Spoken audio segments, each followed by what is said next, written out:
شرک کی ابتدا اصلاً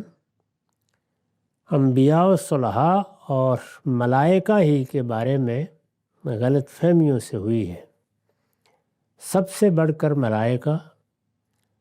پیغمبروں نے جب ابتدا ہی میں ان کا تعارف کرایا تو فرشتوں کی حیثیت سے، خدا کے بندوں کی حیثیت سے تعارف کرایا۔ یہ بتایا کہ اس کائنات میں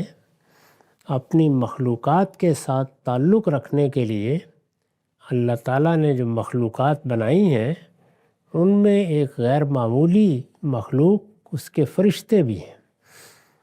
وہ کیا ہیں، وہ کس طرح کام کرتے ہیں، یہ صاف معلوم ہوتا ہے کہ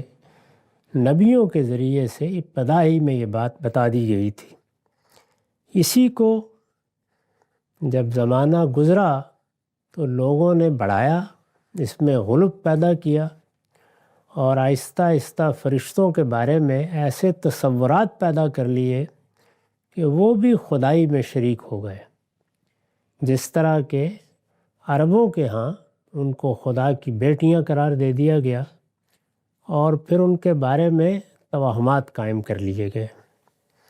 اسی طرح کی صورتحال جنوں کے بارے میں ہوئی، چنانچہ قرآن مجید نے ان کا ذکر بھی کیا ہے۔ ایک مخلوق کی حیثیت سے پیغمبروں کے ہاں ان کے بارے میں کچھ باتیں زیر بحث آئیں۔ اسی طرح بعض پیغمبروں کا ان کے ساتھ ربط بھی پیدا ہوا، جیسے کہ سیدنا سلیمان ہیں، تو آہستہ آہستہ لوگوں نے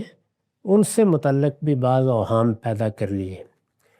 پھر یہ کہ خود اللہ کے نبی، بڑی غیر معمولی شخصیات اس منصب کے لیے منتخب کی گئیں، ان کو بھی لوگوں نے عام آدمی نہیں سمجھا، یعنی آدمی ہی نہیں سمجھا،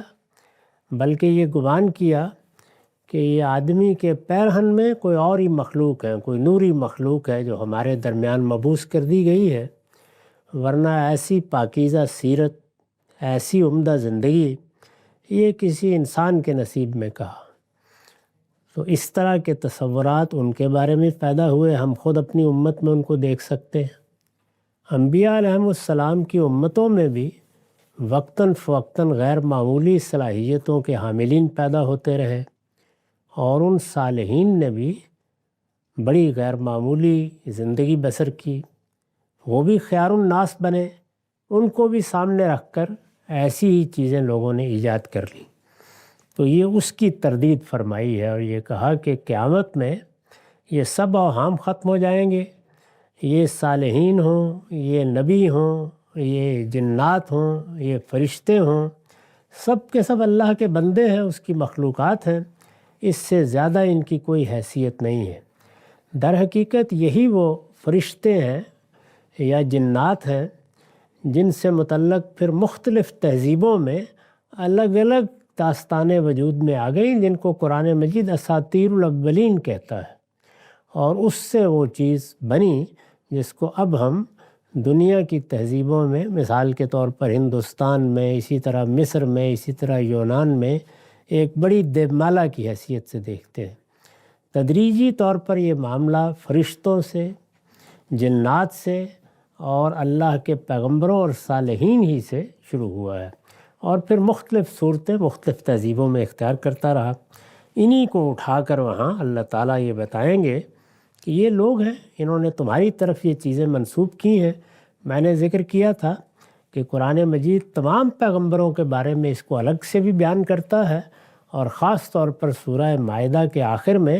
سیدنا مسیح کے ساتھ اپنے مکالمے کو نقل کرتا ہے، اور وہ اس لیے بہت ضروری تھا کہ پیغمبروں کی صف میں سب سے بڑھ کر جس ہستی کو معبود بنایا گیا ہے وہ سیدنا مسیح ہے، ایک پوری امت جو اس وقت دنیا میں سب سے بڑی امت ہے، سب سے زیادہ تعداد میں لوگ مسیحی ہیں، انہوں نے سیدنا مسیح کو بھی اور ان کی ماں کو بھی معبود بنا لیا۔ وہاں ایک تفصیلی مکالمہ نقل کیا گیا ہے جس میں سوالات پوچھے گئے ہیں، سیدنا مسیح نے جواب دیا ہے اور اپنا عذر پیش کیا ہے کہ میں تو ان کے درمیان جب تک رہا، پروردگار میں نے ان کو یہی تعلیم دی کہ میرا بھی پروردگار وہی ہے جو زمین و آسمان کا پروردگار ہے، تمہارا پروردگار بھی وہی ہے،